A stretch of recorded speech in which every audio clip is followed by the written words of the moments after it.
Praise the Lord सबको।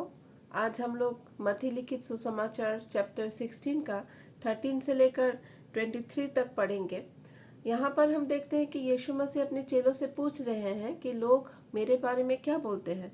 तो उनके चेलों ने उत्तर दिया, कुछ तो यूहन्ना बपतिस्मा देने वाला कहते हैं, कुछ एलिया कहते हैं और कुछ यिर्मयाह या भविष्यवक्ताओं में से कोई एक कहते हैं।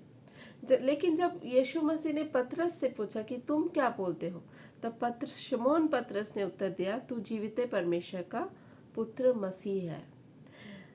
इस बात को सुनने के बाद यीशु मसीह ने पतरस को यही बोला, पतरस को बहुत सारा आशीष दी परमेश्वर ने, यीशु मसीह ने, कि हे शिमोन योना के पुत्र, तू धन्य है, क्योंकि मांस और लहू से नहीं परंतु मेरे पिता ने जो स्वर्ग में है ये बात तुझ पर प्रकट की है। और मैं भी तुझसे कहता हूँ कि तू पतरस है, और मैं इस पत्थर पर अपनी कलीसिया बनाऊंगा और अधोलोक के फाटक उस पर प्रबल न होंगे। मतलब पतरस के ऊपर इस सच्चाई को कि तू परमेश्वर का पुत्र मसीह है, इस बात को परमेश्वर की तरफ से, पवित्र आत्मा की तरफ से, स्वर्ग से इस बात को रिवील किया गया था पतरस के जीवन में। तो इस बात के ऊपर डिपेंड करके यीशु मसीह यही बोल रहे थे कि तुमको मैं पतरस बनाऊंगा। हम जानते हैं कि पतरस का पहला का जो नाम था वो था शिमोन, और शिमोन नाम का अर्थ होता है सरकंडा। मतलब एक बहुत नाजुक, एक कोमल, एक घास के समान, बहुत जो नाजुक टाइप का होता है, सॉफ्ट टाइप का होता है। लेकिन वो शिमोन नाम से यीशु मसीह ने उनका नाम पतरस रखा, और पतरस नाम का अर्थ है चट्टान। चट्टान के समान परमेश्वर ने पतरस को खड़ा करने का वायदा किया कि इस पत्थर पर मैं अपनी कलीसिया बनाऊंगा करके यीशु मसीह ने बोला। और ये भी बोला कि तुम धन्य हो, मैं तुझे स्वर्ग के राज्य की कुंजियां दूंगा, और जो कुछ तू पृथ्वी पर बांधेगा वो स्वर्ग में बांधेगा, और जो कुछ तू पृथ्वी पर खोलेगा वो स्वर्ग में खोलेगा। कितनी बड़ी बड़ी आशीष परमेश्वर ने, यीशु मसीह ने पतरस को दिया, हमने देखा है।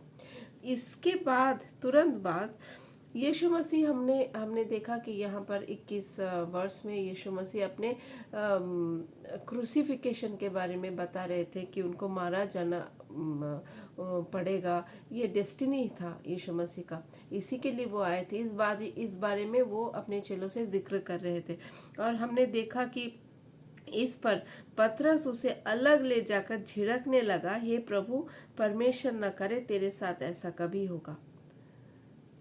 पतरस ने यीशु मसीह को इस बात के लिए बोला, नहीं नहीं प्रभु, मैं नहीं चाहता कभी आपके साथ ऐसा ना होने पाए। उसने मुड़कर पतरस से कहा, हे शैतान, मेरे सामने से दूर हो। हम देखते हैं कि यीशु मसीह 2 वर्ष पहले ही उसको, पतरस को, तू धन्य है, तुझे मैं पत्थर के समान बनाऊंगा, तेरे पत्थर के ऊपर मैं कलीसिया बनाऊंगा, जो तुम पृथ्वी में बांधोगे स्वर्ग में बंधेगा, जो तुम खोलोगे वो स्वर्ग में खुलेगा। ऐसा करके बहुत सारा ब्लेसिंग्स यीशु मसीह ने पतरस को दिया। और 2 वर्ष बाद ही यीशु मसीह उसको शैतान बोल रहा है।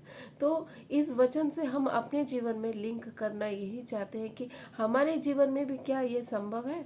हाँ, ज़रूर संभव है। जब हम लोग अपने जीवन में बहुत अच्छा करने लगते हैं, आत्मिक जीवन में बहुत अच्छा चलने लगते हैं, यीशु मसीह हमें, परमेश्वर का आत्मा हमें बहुत ही अच्छे तरीके से हमें वाह करते हैं, या हमारे आत्मा में परमेश्वर हमें बहुत अच्छी तरीके से कन्विक्ट करते हैं कि हाँ, तुम एकदम बिल्कुल सही चल रहे हो। इसका मतलब ऐसा कभी भी नहीं है, हमें कभी भी नहीं सोचना है कि हम आगे भी सही चल सकते हैं। यीशु मसीह ने पतरस को तुम धन्य हो बोलने के 2 वर्ष बाद ही तुम शैतान हो अगर बोल सकते हैं, तो हमें भी बोल सकते हैं, क्योंकि परमेश्वर, यीशु मसीह को पता था कि शैतान पतरस के अंदर में से होकर बात कर रहा है। तो हमारे अंदर में कब परमेश्वर का आत्मा बात करता है और कब शैतान का आत्मा बात करता है, इस बात का डिसर्निंग, इस बात का परख हमें होना चाहिए। इस अंत के दिनों में हमें परमेश्वर से ये मांगना है कि प्रभु, हमें परखने का आत्मा दीजिए कि हमारे अंदर से कौन सा वाला, किसका आवाज़ उठ रहा है। हम आपके रिप्रेजेंटेटिव होकर, आपका माउथ पीस बनकर लोगों के सामने आप ही के बातों को बोल रहे हैं, या आपके बात के आड़ में हम शैतान के बात को बोल रहे हैं। तो यीशु मसीह ने पहचान लिया पतरस के अंदर से शैतान बात कर रहा है, इसीलिए उनका जो डेस्टिनी था, यीशु मसीह ये मनुष्य के पुत्र होकर हमारे लिए, हम सब मनुष्य जाति के पापों के लिए मारे जाने के लिए, गाड़े जाने के लिए ही वो आए थे। हम पाप से मन फिराने के लिए यीशु मसीह का बहुत बड़ा ये जो योजना था परमेश्वर का, कि अगर हम लोग पाप से मन फिराए तो क्योंकि स्वर्ग का राज्य निकट है, ऐसा करके यीशु मसीह ने हमसे ये प्रचार किया था। उनके चेलों लोगों को भी ये प्रचार करने के लिए बोला था। आज हम लोग यही प्रचार करते हैं कि पाप से मन फिराओ, क्योंकि स्वर्ग का राज्य निकट है। बहुत जल्द यीशु मसीह आने वाले हैं। तो यीशु मसीह के इस बड़े प्लान में शैतान कभी नहीं चाहते थे कि ये प्लान पूरा हो, इसीलिए पतरस के अंदर से शैतान बात कर रहा था।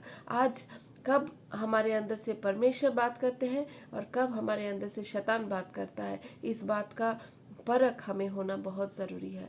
और परमेश्वर से हम यही मांगेंगे कि हमें जब परमेश्वर धन्य कहे, उस धन्य कहने का जो लिंक है, धन्य कहने का जो कंटिन्यूएशन है, वो हमारे जीवन में चलता रहे।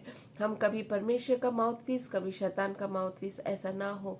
परमेश्वर से हमें मांगना है, प्रभु हमें आपके मार्ग में चट्टान के समान स्थिरता के साथ, दृढ़ता के साथ, विश्वास योग्यता के साथ, फिक्स्ड वे में ऐसे ही हम लोग चलने पाए। इसीलिए हम लोग प्रार्थना करना हमें परमेश्वर के साथ बहुत ही इम्पोर्टेंट है। हम प्रार्थना करेंगे, प्रभु हम बहुत ही अच्छी तरीके से आपके पीछे चले और सिर्फ आपका माउथपीस होकर हम जीवन को व्यतीत करें।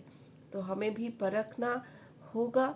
परमेश्वर से हम मांगेंगे, प्रभु हमें इस लास्ट के दिनों में आप डिसर्निंग स्पिरिट दीजिए, परखने का आत्मा दीजिए, ताकि हम समझ पाए कि हमारे अंदर से कब कौन बात कर रहा है।